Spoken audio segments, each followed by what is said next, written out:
Hello everyone and welcome back to the world of finance. You are watching Finance Concepts with Nikhil. Friends, I am committed over here to provide to you important contents in the field of finance on a regular basis, and so that you should not miss any of my important videos, you just need to do one thing. You need to subscribe to my channel and stay tuned to that channel. And once you subscribe to this channel, just do not forget to turn on that notification bell, and that will keep you posted with all my upcoming videos. Now next in the sequence is annuity bonds. Let us first try to understand annuity bonds. Now these are little different type of bonds. The issuer of the bond does not make any coupon payment, does not even pay redemption value at the redemption. That means there are no coupon payments, no redemption price payable, nothing of the usual type. But then something has to be given, right?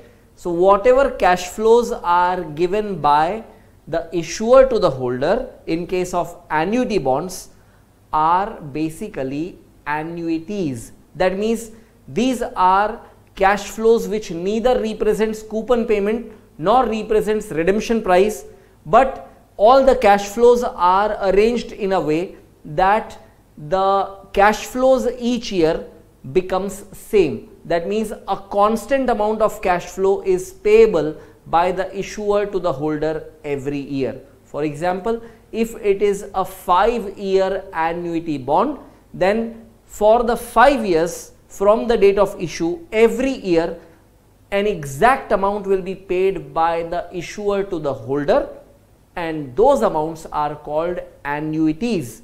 No coupon payments, no redemption price payment, only annuities. Then the bond is classified as annuity bond. Let us move ahead and talk about annuity bonds. I have already explained you what are annuity bonds. Let us now write up some notes about it. These bonds are paid over a period of time by the same amount of cash flows each year. Therefore, there is neither any coupon payment nor any redemption price. All the cash flows of these bonds are spread over their life by way of annuities. Let us move ahead and take up some questions relating to this concept. So question number 4, let us read this question. Issue price of an annuity bond is ₹1000. Bond pays an annuity of ₹170 per annum over 10 years of its life. Determine the intrinsic value of this bond if the desired yield rate is 11%. Now very simple. What you just have to do as part of your solution, you would simply make that same table. Now in the table what we generally make, we write 2 lines, correct? One is for the coupon payment and one is for the redemption price. Here there is neither any coupon payment nor any redemption price. The only cash flow that we have is the annuity of 170 every year for 10 years. So we have applied the annuity factor over these annuities. We will get present value when you multiply these, and finally the intrinsic value is 1001.16. That's all. That is the end of the solution. Let us move ahead and now take up the next question, that is question number 5.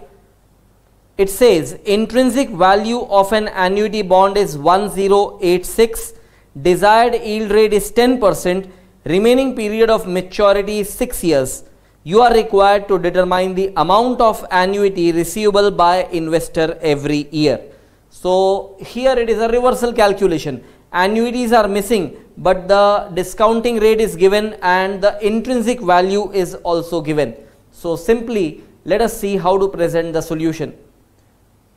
We would say PV factor of annuity for 6 years at 10% per annum, we can determine that as 4.3553. Intrinsic value will be annuities multiplied by present value factor or annuity factor. So when you multiply annuity to annuity factor, you get intrinsic value. So annuity will be basically the intrinsic value 1086 divided by 4.3553, and what you get is 249.35.